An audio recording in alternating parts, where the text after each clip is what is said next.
Shalom, shalom. First and foremost, I want to give all praises, glory and honor to Yahweh, Bahashem, Yahweh Shai, Bahashem Rachak Wadash. Double honors to the apostles and elders of Great Millstone. Salutations, much love and respect to you, Akim, out there pushing this word out in truth and sincerity. I want to do this lesson entitled Code of Conduct Amongst Israelites and Women. And I'm doing this lesson based upon what happened recently with this individual who goes by the name Elder Quanath of Fopi. I don't know, I guess he came back on the scene or whatever the case may be. But, you know, there's some controversy with him and Zabak's ex-wife, right? Which there was a controversy with Zabak at one point as well. But this video is to say that ought not to be, okay? You should not desire to be with any brother's woman that he used to deal with, okay? If she's an Israelite, you should not desire to be with any woman that a brother has dealt with before, okay? That can lead to offense. That can lead to offense clearly, and you know that because you don't know if that brother fully got over that woman. You don't know how he feels about the woman, all this. You don't know, okay? And really, you don't need to know, okay? Just stay away from it, because a brother can act like, yeah, I'm over her, and then still have feelings for her. And then what? Now he's looking at you some type of way, okay? Right? It's the same thing if even the women I've dealt with before, when I see them with other, I'm over them. I don't care about them. I'm not interested in them. I don't mess with them. When I see them with other dudes, that spirit of jealousy kind of still is in me. It's not like hot, but it's still kind of there. Like, yo, that's still my thing. That's my woman. Because that's the nature of a man. So there's certain code of conducts in the spirit that you are not supposed to do that will lead you down a path of destruction, okay? And one of those things is dealing with a woman that you know a brother has dealt with. That means that you do not bridle your lust at all. All the women in the world, you are just so incensed that you got to deal with a woman that a brother dealt with before. Not thinking about the brother and how he might feel about it. Nah, I just like her. I like her. I like her. Look, she look good, right? That means you're incensed with lust, okay? Because the scriptures speak about even not eating things that are lawful if it offends a brother.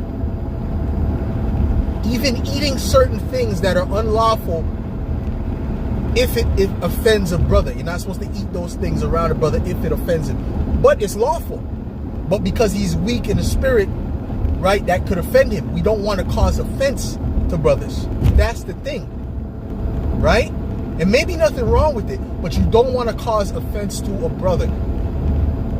Now, what do you think you sleeping with a woman that a brother has formerly dealt with is going to do? Do you not think that has a great potential to cause dissension and offense?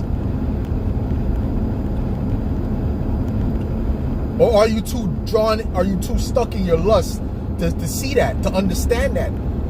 Because you're using, oh yeah, well, we're all adulterers, right?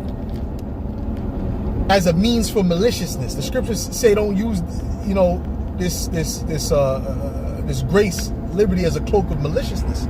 Roughly paraphrasing, you're not supposed to use this grace as a cloak of maliciousness. And that's malicious. All right? Even in the world, I would not deal with a woman that used to deal with my friend. I didn't like that. Even now, I don't like to deal with women. Well, if she deal with my friend, even if they're not in the truth, I'm not dealing with her. But even now, I don't like to deal with women that even if I know the guy. We don't even have to be friends. But if I know the guy pretty good, like, I'm kind of like, nah, man. You know what I'm saying? Kind of makes you feel like,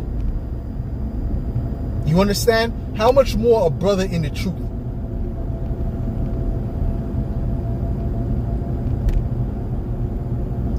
we're supposed to be rehearsing the righteous acts. We're supposed to be rehearsing the righteous acts, meaning we're supposed to be setting an example of what is to come, right? Especially, it says, do good, especially to them that are of the faith. Roughly paraphrase it, especially to them that are of the faith, especially to them that believe in Yahweh Shai. You're supposed to do good to especially those that are in this truth, right? So when you know that a woman has dealt with an Israelite and she's trying to jump to you, that first of all, that's a red flag right there. Because supposedly she's supposed to be in the truth. What is she doing jumping from one Israelite man to another Israelite man? She should be with her husband until death. Especially when she comes into this truth. When she comes into this truth. If she repented and was sorrowful for her whoredoms in the world, why would she come into the truth and continue that same route of whoredom? Clearly that woman's a demon. Clearly that woman's a demon. And the scripture says, desire not a woman for beauty. You got to look at the character of a woman. You know? And the apostles been warned us about these women that claim to be in the truth, man. How they're full of SHI to the T. Okay? Right? When the Israelite foreigners were coming back to the understanding, right? So the Gentiles, right? Speaking about the Israelite foreigner Gentiles, because there's two kinds of Gentiles in the scriptures, right? When they were coming back, there was particular guidelines, particular codes of conduct. Yes, we're under grace. Yes, we can't keep the law perfectly. Yes, we're not saved by the law. But abstain from meats with blood. Abstain from idol worship. Abstain from adultery, fornication, adultery. Abstain from these things. Right? So there was a particular code of conduct that was implemented. So you don't just use the law, not the law, but use your grace period just to say, I'm going to do whatever. There has to be some form of boundaries, which that shows you're sincere. That shows you're sincere. That shows you don't want to go off. Is that you put some form of boundaries upon what you're doing. When you have no boundaries, like, I could do it, so I'm going to do it, that shows that you're lascivious. Which lascivious goes into unbridled lust. You just don't care. You're just going to fulfill you're serving your own belly. Right? Yeah, well, you know what? We're not saved by we're saved by grace. So yeah, I'm gonna do whatever. Commit adultery. I'm gonna do this. I ordered the pizza. They added a couple pieces of pepperoni by accident. I know it's pork, but we're under grace, and I'm not gonna waste my money on this pizza. Nah, man, you're supposed to put that whole shit in the garbage, man, and ask for your money back. If you got home and it's too late, whatever, put it in the garbage and go get something else. You just took an L. That's it.